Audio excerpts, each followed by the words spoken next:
In this example, we have 3 electrons. They're equally spaced apart in a vertical line.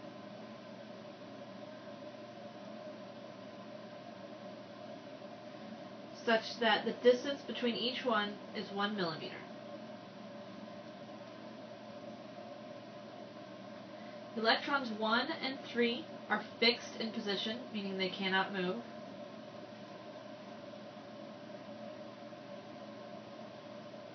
But electron 2 can move. If it is exactly in between electrons 1 and 3, it's in what we call an unstable equilibrium. That means that there's no net force on electron number 2, but if there is even a tiny, tiny, tiny perturbation to the left or the right, it's going to cause a net force in the horizontal direction, and then the electron will continue to move in that direction. The net force means now there's an acceleration, and it will continue to move further and further away from electrons 1 and 3. This is similar to being on the top of a hill. If you stick a marble or big ball on the top of a hill, if it's given any tiny, tiny little push in any direction, it's going to roll down the hill. So, even if we give it some tiny, infinitely small displacement,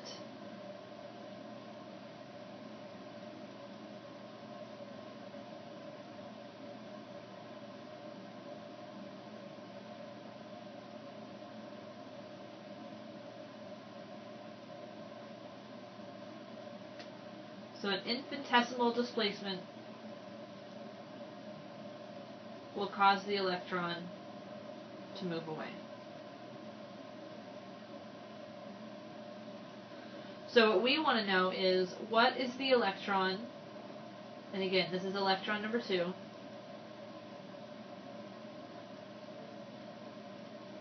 speed when it is very far away.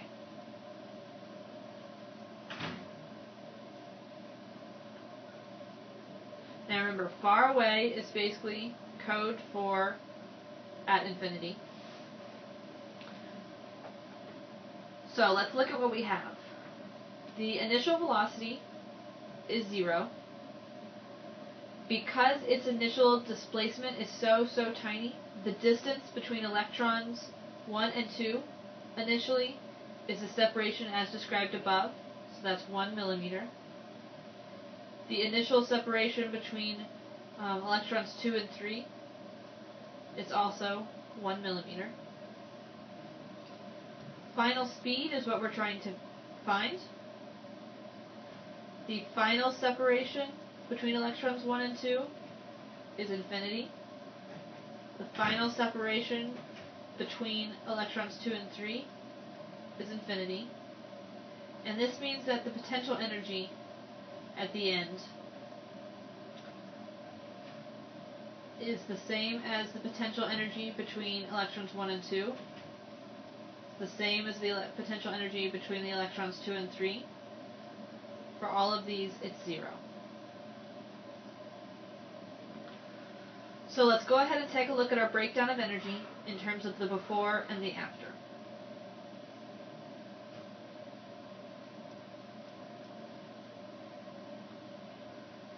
So in the before case, we have kinetic energy of our particle, that's going to be 0, since our electron number 2 has no initial speed. Neither do electrons 1 or 3. So actually the kinetic energy of all of them is going to be 0. We have the potential due to the interaction between electrons 1 and 2 initially.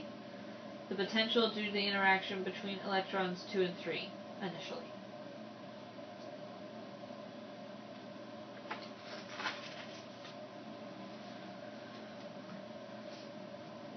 Our after case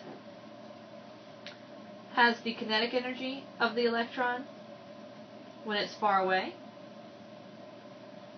and all of the potential energies, as I mentioned before, for between electron 1 and 2, between electron 2 and 3, are all 0.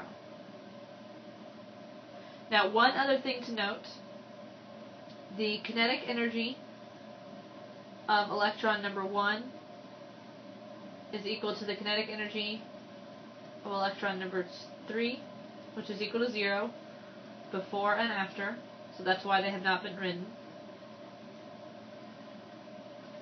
The potential energy between the interactions between electron 1 and 3 initially is equal to the potential that they have in the after case as well.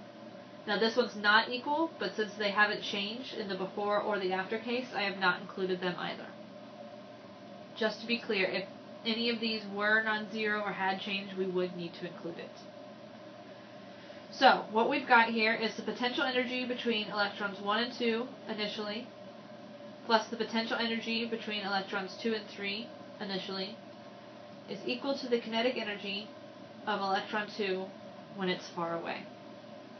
So now we need to plug in for our potential energies. Potential energy due to 2 point charges is K times the charge of 1 times the charge of 2 over the distance between them, plus K, charge of electron 2, charge of electron 3, over the distance between those. And again, this is equal to 1/2 me final velocity squared. Now, these are all electrons. So Q1 equals Q2 equals Q3, and we'll just write those as E. So E is the fundamental charge here. So I can plug that into my equation as well.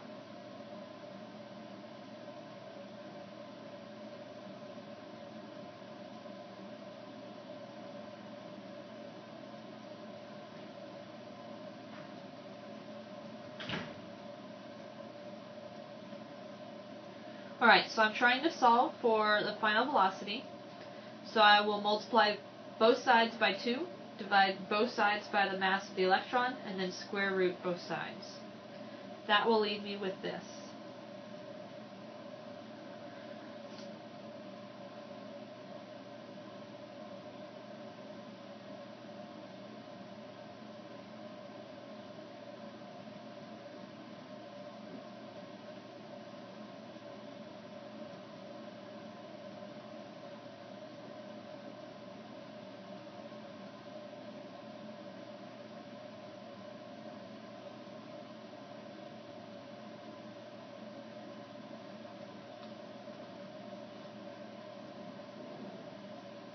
One more simplification that I can make is that the distance between electrons 1 and 2 initially is equal to the distance between electrons 2 and 3 initially.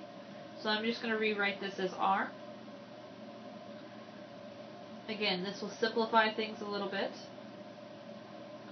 leaving me with this. Because those two distances are the same, this quantity and this quantity are equal, so I get 2 times that quantity. So if I go through and plug in my numbers now, 4 times K